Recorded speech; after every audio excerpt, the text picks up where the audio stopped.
28 जानेवारीला अजितदादांच्या विमानाचा अपघात झाला आणि त्यानंतर अवघा महाराष्ट्र सुन्न झालेला होता. मात्र बारामतीकर असतील किंवा आजूबाजूचे लोक जे आहेत ते अजूनही या अपघाताबाबत साशंक आहेत. अजितदादांचा विमान अपघात खरंच झालाय का आणि अजितदादा त्यामध्ये खरंच गेलेत का असा प्रश्न लोकांच्या मनामध्ये निश्चितपणे पाहायला मिळतोय. मी सध्या बारामतीतल्या गोजबावी गावच्या या ठिकाणी जिथं अपघात झालेला आहे त्या घटनास्थळावर आहे. या ठिकाणी आपण बघतोय की अजितदादांचं स्मृतीस्थळ जे आहे ते बनवण्यात आलेलं आहे. कारण राज्यभरातले अनेक लोक जे आहेत या ठिकाणी येऊन अजितदादांना अभिवादन करतायत, दर्शन घेत आहेत. मात्र लोक अजूनही हे मानायला तयार नाहीत की अजितदादांचा 28 जानेवारीला विमान अपघात झाला. खऱ्या अर्थानं या अपघाताबाबतची चौकशी जी आहे ती लोकांमध्ये सुरू आहे की हा घातपात आहे, अजितदादांचं विमान असं कसं कोसळलं. इथं तर शेकडो विमानं 5-5 मिनिटाला लँड होत आहेत आणि 5-5 मिनिटाला इथं लँडिंग करताना त्या कोणत्याही विमानाचा अपघात झालेला नाही किंवा होत नाही. असं असताना अजितदादांचंच विमान नेमकं या गोजबावीच्या विमानतळावर कसं घसरलं आणि कशा पद्धतीने अपघात झाला. आपल्यासोबत काही महिला आहेत. काय सांगाल, काय अपघात, काय वाटतंय तुम्हाला? अजितदादा नाही आहेत आता तुमच्या सोबत किंवा इकडं? आता बारामती सगळी थांबल्यासारखीच वाटती की सगळं म्हणजे प्रगती जी होत होती ती आता होणार का नाही हे सुद्धा माणसांना नाही का हे झालंय. आणि सगळं म्हणजे काय हेच झालेत, ब्लॅक झाले सगळे माणसं. काय विचार करायचं, काय करावं आणि काय काय काय झालं असेल, कसं झालं असेल ह्याचं काय म्हणजे ते हेच लावू शकत नाहीत की कसं झालं की काय झालं. पण काय वाटतंय ज्या पद्धतीने आता विमान अपघाताची चौकशी सुरू आहे, काही लोक म्हणतायत की हा घातपात होता, अजितदादांचं विमानाच्या संदर्भातला घात झालेला आहे, अजितदादांचं घात झालाय आणि त्यांच्यामध्ये कुठेतरी त्यांच्या संदर्भातलं षडयंत्र राबवलं गेलं होतं, रचलं गेलं होतं. काय वाटतंय तुम्हाला? बरोबर आहे की तेच बरोबर आहे की रोहित पवार म्हणतातच ना, ते अगदी बरोबर आहे त्यांचं की घातपातच झाला असेल. इतकी विमानं येतात, इतकी जातात, मग त्यांच्या एवढं ते मुख्यमंत्री उपमुख्यमंत्री एवढं हे असताना एवढं त्यांना हे का नाही केलं गेलं? संरक्षण वगैरे काहीच नाही त्यांचं, कसलाच आपल्याला हे नाही, व्हिडिओ नाही, काही नाही त्यांचं, काहीच नाही. चढतानी उतरतानी किंवा काही हे करताना काहीच नाही त्यांचं. बरोबर आहे ना ते म्हणणं, कुणाचं पण कुणाला पण ते साहजिकच आहे म्हणणं, असं आहे. हो. तुम्ही बोलताय, काय वाटतंय, अपघात झालाय का?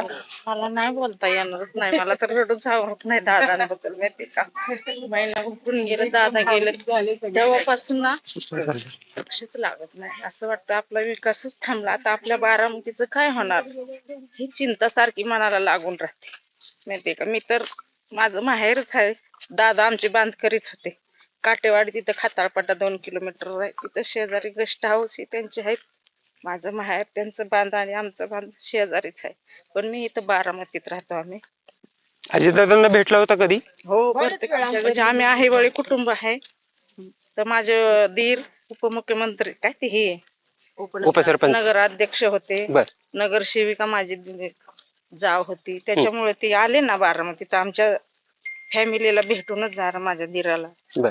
हा, म्हणजे अजितदादांशी तुमचा संपर्क होता, अजितदादांची घरी यायचे तुमच्या? फॅमिलीचे फोटो बिटो घ्यायचो आम्ही. का आले आमच्या घरी, भारत दादा माझ्या आमचे दीर आहेत ना, त्यांच्याकडे नेहमी यायचे आले म्हणजे. खर तर एक महिला उलटलेला आहे आणि एक महिन्यानंतर देखील लोक भावनिक आहेत.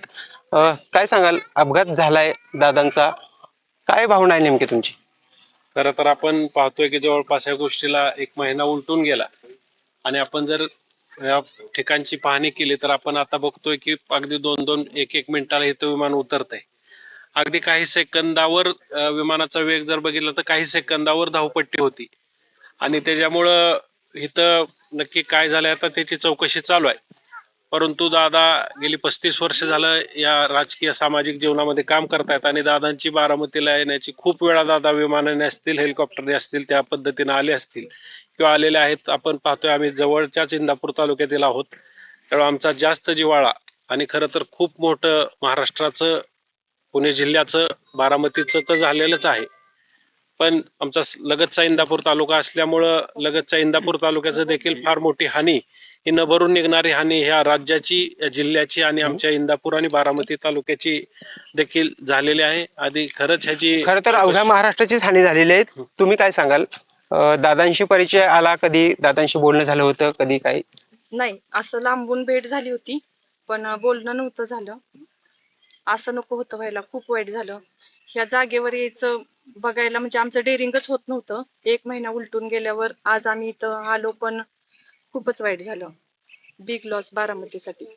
खऱ्या अर्थानं बिग लॉस असं म्हणतायत की इथल्या लोकांचं खूप मोठं नुकसान झालेलं आहे.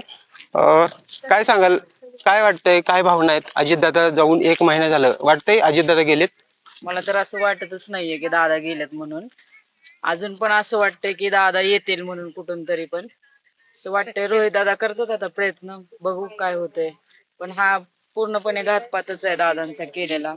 कारण की एकमेव असाच एकच नेता होता की तो म्हणजे महाराष्ट्रामध्ये बोलत होता, हे करत होता. ते त्यांना खटकलं गेलंय की दादा खूपच हे करायला लागले त्यांना. ते त्यांनी 12 तारखेला पण कोणाला सांगितलं. खटकलं पण? राजकारणी नेता आता असं बोलू शकत नाही ना, त्यामुळे आता काय बघू रोहित दादा काय करतात त्याच्यावरती. वाटतंय रोहित दादा न्याय देतील अजितदादांना? हो, नक्कीच देतील. का नाही देणार? नक्की देणार. नक्कीच देतील.